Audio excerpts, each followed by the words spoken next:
Assalamualaikum warahmatullahi wabarakatuh. Balik lagi bareng gue Rashid Behaki. Kali ini gue mau review film yang baru banget tayang di bioskop Rabu kemarin. Film luar, judulnya adalah The Running Man. Ini film dari sutradara dan penulis skenario salah satu favorit gue, yaitu Edgar Wright. Sebelumnya itu dia bikin Last Night in Soho, gue review juga di Cinecrip. Dan ini film yang diadaptasi dari novel Stephen King dengan nama aliasnya Richard Bachman. Terus sebenarnya pernah dibikin juga filmnya tahun 1987, pemain utamanya yaitu Arnold Schwarzenegger. Nah, kalau sinopsisnya sendiri ini menceritakan Ben Richards yang diperankan sama Glenn Powell. Dia itu seorang ayah kepala keluarga yang anaknya Kathy lagi sakit, tapi karena dia keluarga miskin tidak punya uang untuk membeli obat, jadi dia harus memutar otaknya mencari cara gimana supaya dia bisa bayar obat buat anaknya yang lagi sakit ini. Terus satu-satunya cara yang menurut dia bisa dia lakukan adalah itu dia ikut show yang namanya The Running Man. Jadi show-nya ini lu harus lari dari kejaran hunter, dari pemburu selama 30 hari. Kalau dalam 30 hari itu lu bisa hidup, bakal dikasih hadiah. Tapi perharinya juga bakal dapat hadiah gitu. Kabur sehari, nanti lu dapat hadiah, dapat uang gitu. 2 hari, 3 hari, 4 hari, 5 hari, dan berikutnya makin gede, makin gede, makin gede lah pokoknya. Total hadiahnya tuh gede banget gitu. Dan itu acaranya dibikin sama eksekutif produsernya sama Dan Killian yang diperankan oleh Josh Brolin.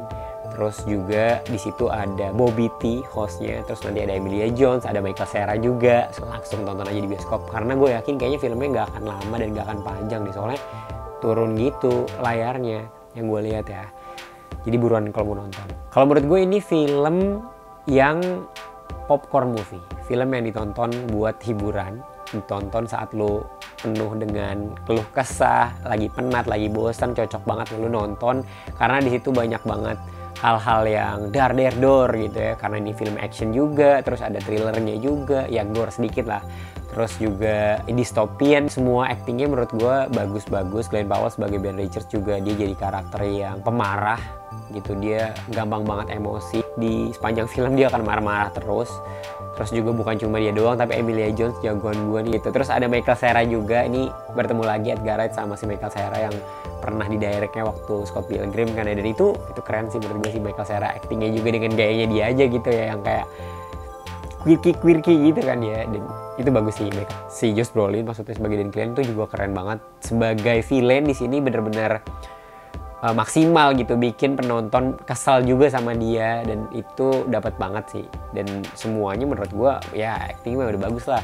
Secara teknis juga bagus semuanya di sini, production desainnya gitu. Di sini kan ya dystopian world, dunia beberapa tahun di masa depan yang entah kapan gitu, tapi kelihatan banget mobilnya, mobil otomatisnya, terus gedung-gedung yang kumuhnya juga kelihatan gitu, gede banget. Terus juga ada acara kan di sini, acara Running Man, terus ada acara-acara lain gitu, acara kayak mocking si Keeping Up with Kardashians gitu ya, Americanos gitu. Itu lucu sih, kayak ini khas banget sih Edgar Wright gitu, bercandaan yang kayak satir gitu. Acaranya live, terus ya mereka semua dimanipulasi gitu. Walaupun sebenarnya kalau TV, kalau di tahun 1980-an mungkin itu era kejayaannya gitu ya, ketika novel Stephen King dan juga film pertamanya. Tapi kalau sekarang kan sebenarnya TV udah kalah gitu ya sama ya digital, website, terus juga YouTube.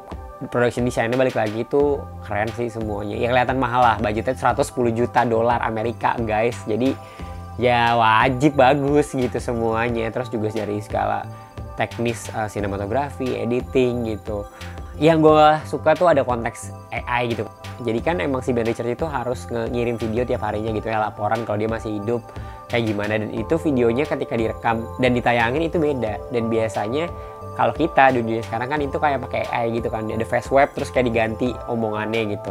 Nah ini tuh juga kayak gitu, jadi apa yang diomongin, apa yang direkam, tapi tidak sesuai yang ditayangin. Yang ditayangin tuh kayak emang udah dimanipulasi sama si Dan Killian gitu, sama tim, membuat penonton tuh wah makin viral gitu. Itu AI zaman sekarang banget lah sebenarnya.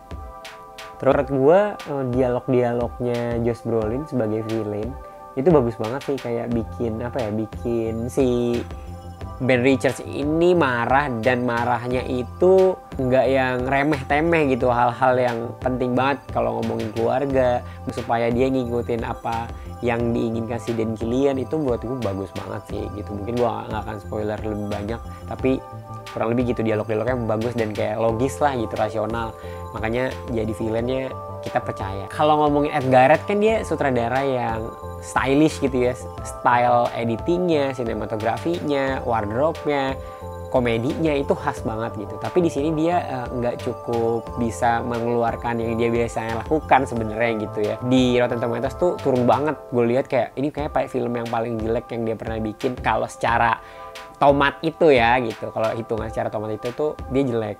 Yang gue rasa di sini kayak nggak Edgar Wright banget kali ya. Biasanya kan ritmik editingnya, permainan soundtrack lagunya gitu. Di sini lebih sedikit lah gitu.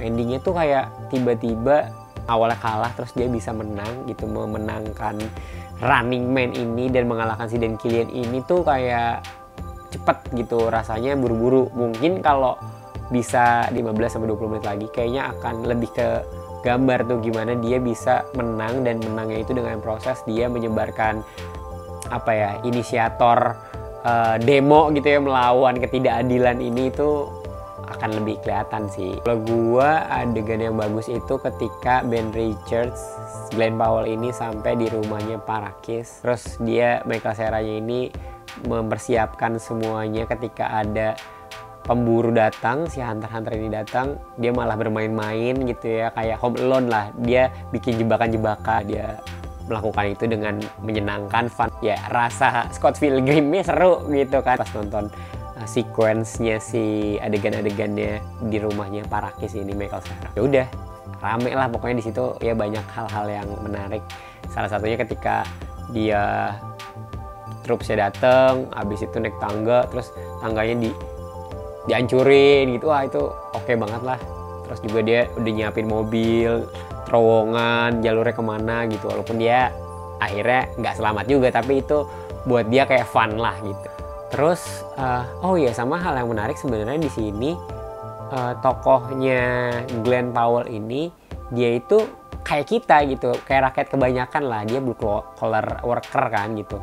Dia para kerja yang bekerja sebagai karyawan biasa, bukan kayak mantan tentara atau mantan agen rahasia yang emang punya kekuatan lebih gitu ya. Dia berotot aja gitu sebenarnya di sini. Dipecat gara-gara dia nolong orang, itu kan kayak aneh banget gitu. Nah, kalau kalau gua skornya sih 7,5/10. Ini film yang menghibur, film yang seru, menyenangkan kalau buat ditonton untuk menghilangkan penat. Tapi kalau buat film Edgar Wright harusnya dia bisa lebih seru lagi ya, dengan gayanya dia yang ciri khas komedinya, actionnya, thrillernya, dan eksplorasinya dia tentunya gitu. Terima kasih sudah menonton, jangan lupa subscribe, join membership kita, follow Instagram, ada Twitter, bebas mau ikut yang mana, ada Discord juga. Gitu aja, terima kasih, dadah.